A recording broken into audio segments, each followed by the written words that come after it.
This is your boy Femi, It's your boy Nick. and this is the Uncovered podcast with Nick and Femi. Welcome. Sweet, man. So, you know what we've never done Oh, is that we've actually never spoken about how our day's been and how we've been. yeah. I What's think up? that we always just go in straight. Bang! Here's a topic. Yes, sir. But no one's. I think a lot of people slide into my DMs and they've been asking me like, bro, like, How's your how have you day? actually been, Nick? Like, like you say a lot of this stuff. Name 3 people who have done that. I can't for confidentiality.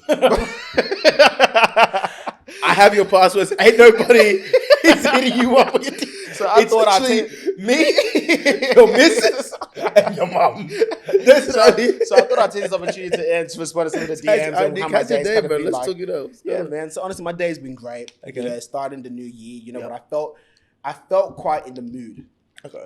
and I felt quite motivated and positive and inspired. So I like how you say that motivation is just temporary, but inspiration's long term, and Come that's on. how I've been feeling. Yep. So something that I've really been practicing Yes. for my mental health as well is one strong morning routine. Yeah, Waking man. up early AF and actually sticking to it. So I've been waking up at like 5:30 non-stop. I guess unless facts. on Sundays I give myself a little bit of a break. Yep. I wake up and I just have a very just solid routine, which I can go into if someone else slides into my DM. I can tell what that's about, but that's one thing. Yeah. But the second thing I've been doing is a lot of reflecting. Yeah, I love and that. understanding myself a lot better, being able to articulate and understand my emotions, I think is some of the things. So today I've been great. Today I've been great. Cool. Thanks for Femi. And if you want to know a bit more about me, just don't hesitate. I mean, thanks for asking, but yeah, I've No been one- good too. Thanks. But no one asked you. That's the difference. No one asked you. Oh, facts.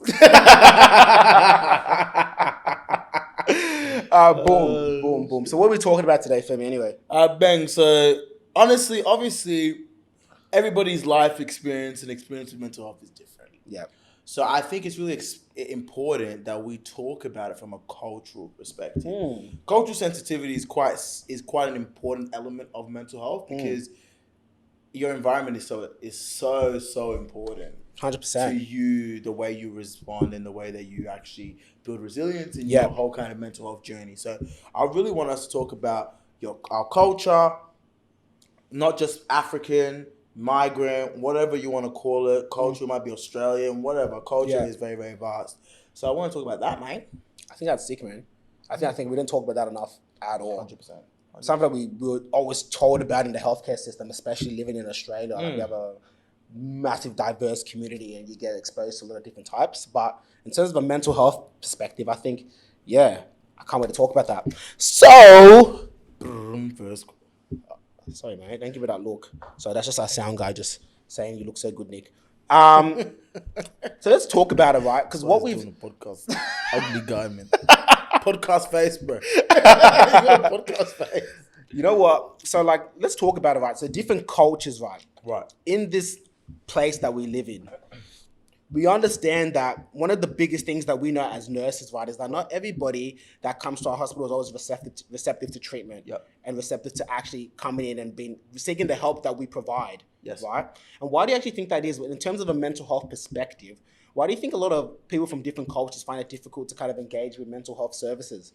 So I guess the obvious answer is health literacy, but I think that with the way that we've kind of evolved as a society, I think that reasoning is becoming less and less apparent because I feel like, yes, there's a lower health literacy amongst, let's say, first generation migrants or whatever like that. But if we're looking at, if we look at it from a research basis, I'm sorry, I'm just going to go a little bit technical. Don't lose me, because it makes perfect sense. Go for it. If we look at it from a research basis, we have from ethnic migrants and refugees have a higher level of diagnosis. Yeah. However, we have a significantly lower level of help-seeking behavior, so presentations to mental health facilities. Why is that? Which is your question. The reason why is not just health literacy, it's also the trauma within it. And there's so many different levels of trauma. It's not just because people, when you hear that, people often think that it's like, oh, I'm a first generation migrant. I never was a child soldier. Right? Do you know what I mean? And we look at it from a very, very basic understanding. That's okay. But trauma is it's very vast. There's generational trauma. There's kind of like your environmental trauma. It's Yeah. like the number one thing that I saw and I recognized from doing my thesis about transcultural psychiatric care was that there was so much unintentional emotional neglect from parents, first generation migrant parents, to children. Right. Very interesting, right? Because you come into a new country and you are you're automatically disadvantaged. Yeah. Very, very rarely, it's a very small minority of people that come in migrants that have a head start in comparison. Yeah. So what do you have to do? You have to work twice as hard. 100%. So your emotional and your effort is going to work, and you subconsciously emotionally neglect your children. Right. And you emotionally don't give them the love and support that's necessary for them to be able to develop those resilience on an emotional level. That's why, like, on a statistic basis, you can just see that migrants and ethnics are much more susceptible to, you know, I got to be very, very careful with the choice of my words right now, right? Because the reason why we're cultural sensitivity is so important is because of that. Like, we have a much higher level of unintentional emotional neglect, which obviously breeds less resilience and less kind of like mental stability in the long term. Right. Okay. So pretty much what you're saying is that it kind of stems from our parents, then to our child, from them being the child, and then it becomes generational from there. Is that kind of what you're saying? I think there's two parts of it. I think Right. there's generational, and then I also think that that's a factor, environmental.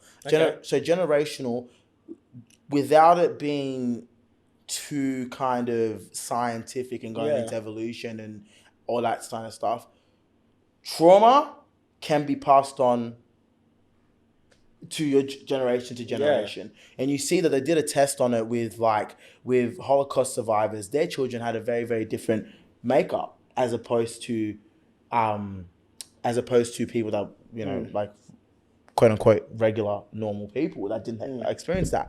So trauma is definitely can be a generational thing for sure. Yeah, awesome. That's interesting because I've never actually thought of it that way. The way I kind of looked at it was quite more, I wouldn't say it's superficial, but the way I was kind of looking at it is from the person's culture, from their upbringing, and obviously coming to a culture, because Australia's it's very Western, right? So a lot of the things that we kind of do is quite different to what people from different cultures are kind of used to. Sure. And the kind of thing that I was kind of looking at it was from an angle of like, obviously fear, different spiritual beliefs, and also stigma that's associated and can actually impact their culture.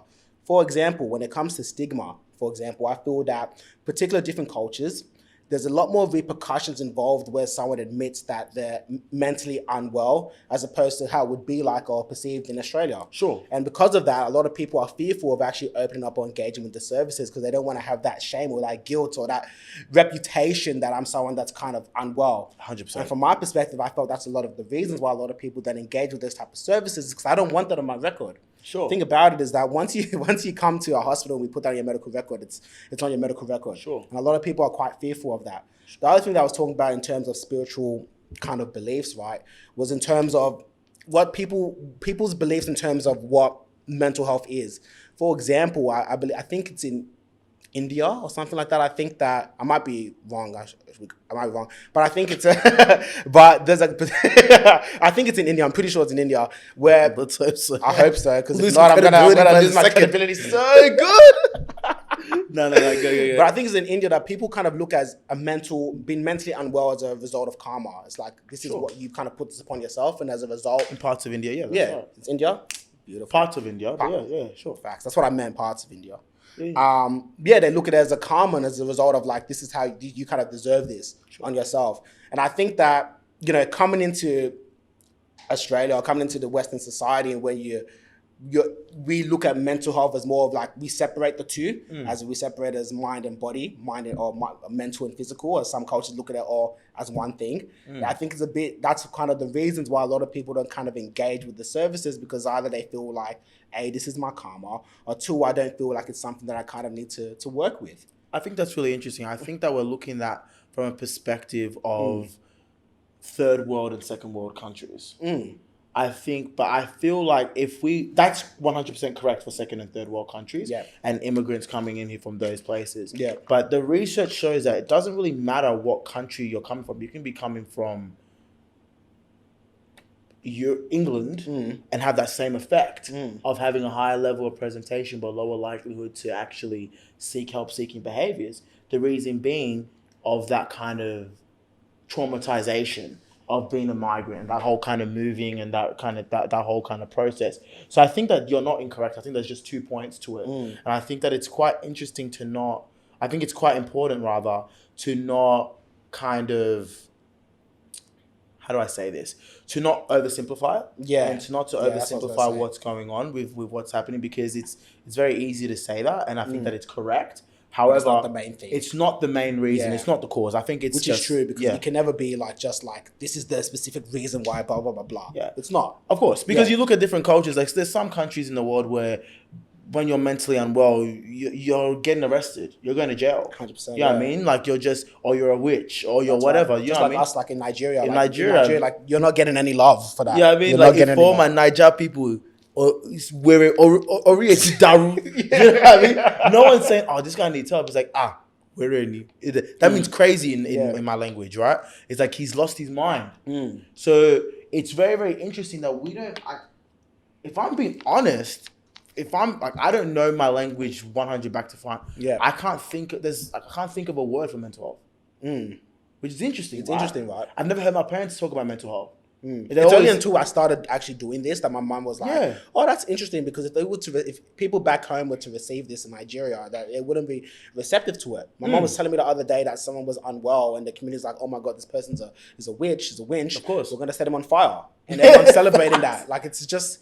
It's facts. It's really insane what happens. And I think that a lot of the times we don't really give ourselves that sensitivity to understand where people's upbringing was, and then to come here and then to be like, oh, why are you acting that kind of way? Like we're just so not culturally sensitive to different cultures. 100%. And I think that like it's so true. Like we don't actually give the opportunity for that person to appreciate where they've come from. 100%. Because it's so different. It is so incredibly different. And we can sometimes live in this bubble because it's easier to live in this bubble than to recognize that there's real shit going on elsewhere that isn't really that far away. If you look at some places, like if you go to like some parts of Papua New Guinea, that shit's still happening. Papua New Guinea is a couple hours from Australia, B. Yeah. Do you know what I'm saying? Like, it's crazy because we feel like, oh, this is what we feel like because we live here. This is just how it is all over the world. Yeah.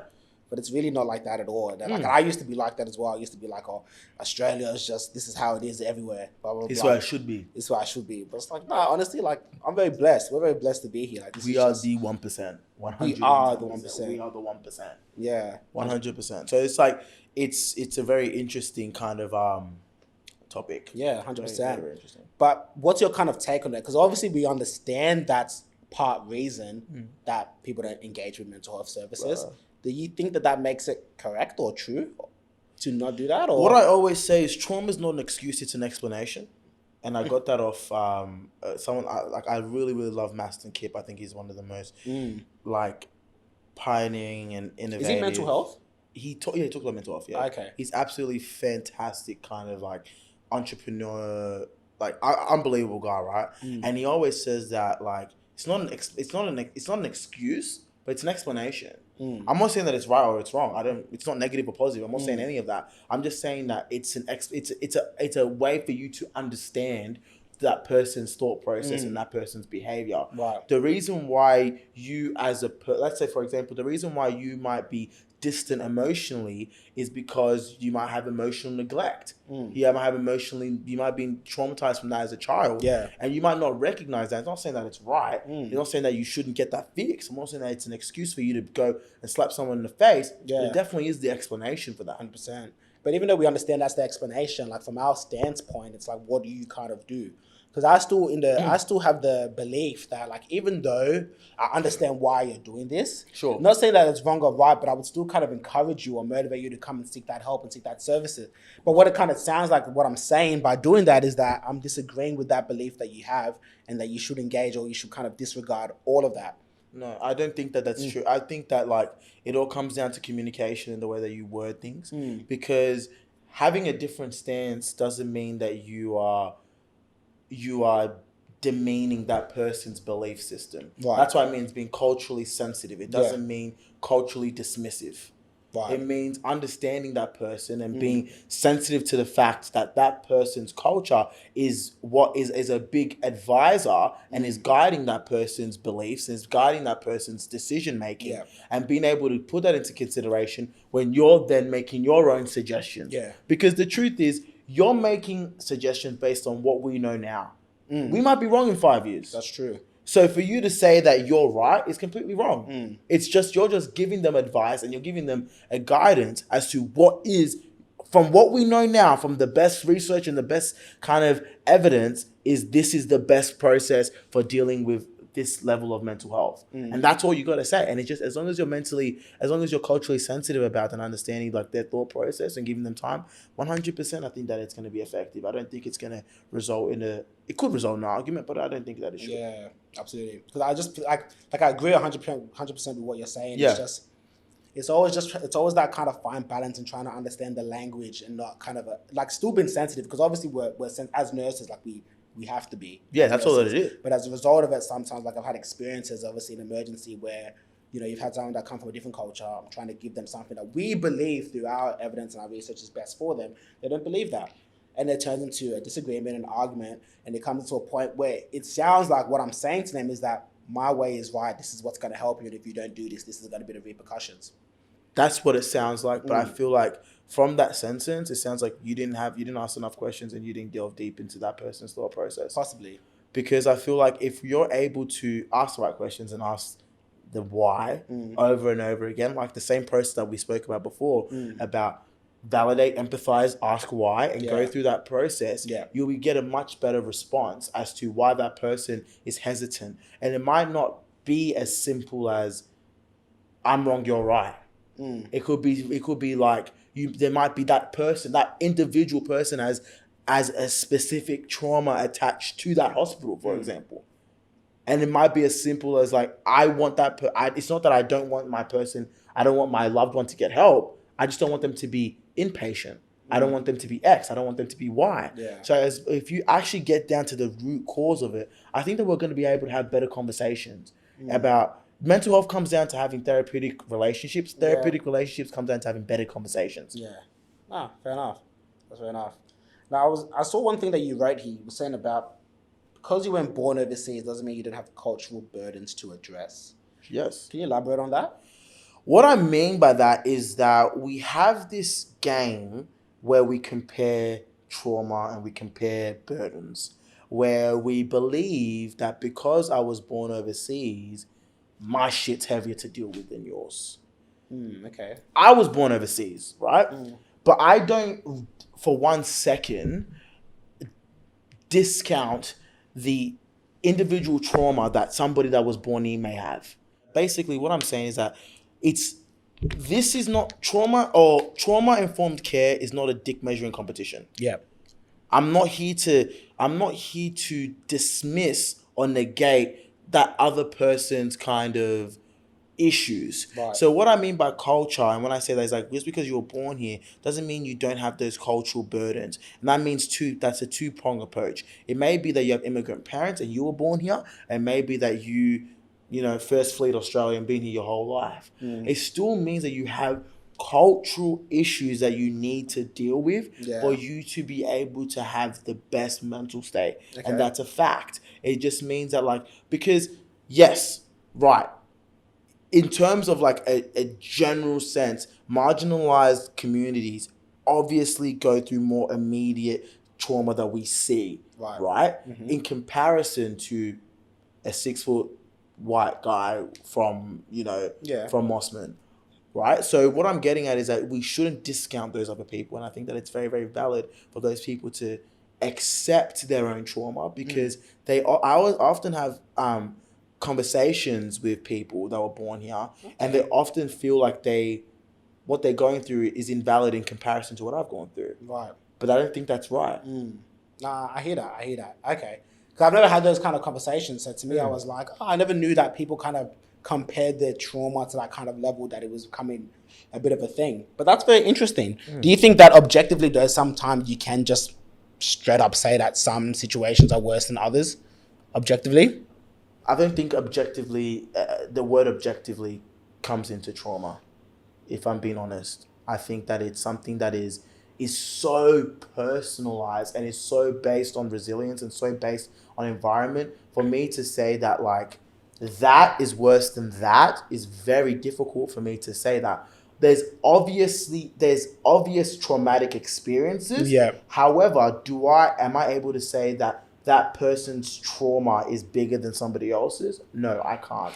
Fair enough. I think that it's interesting. I think that however, look, I'm not saying that just to clarify, I'm not saying that to be like, okay, let's start comparing. That's why I'm trying to avoid. I feel like this conversation is a comparison game of what's objective. Which it shouldn't be. It's not a comparison game. It's just everybody's going through shit. Yeah. Respect that person's shit. Yeah. Focus on your own shit. Yeah. Move on. Yeah. Do you know what I mean? Like Yeah, 100%. that's honestly what it is, because the more that we have this kind of, I'm not trying to like dismiss your question. It's more just that it was taking I don't understand what you're doing because it's taking a different path. It's taking a different path, and I don't want it to be a comparison game, because we're gonna go into saying shit like, because I've had this conversation before, and it goes into conversations like, well, are you comparing slavery or rape to fucking falling off a scale? Like, no, I'm not comparing anything to anything.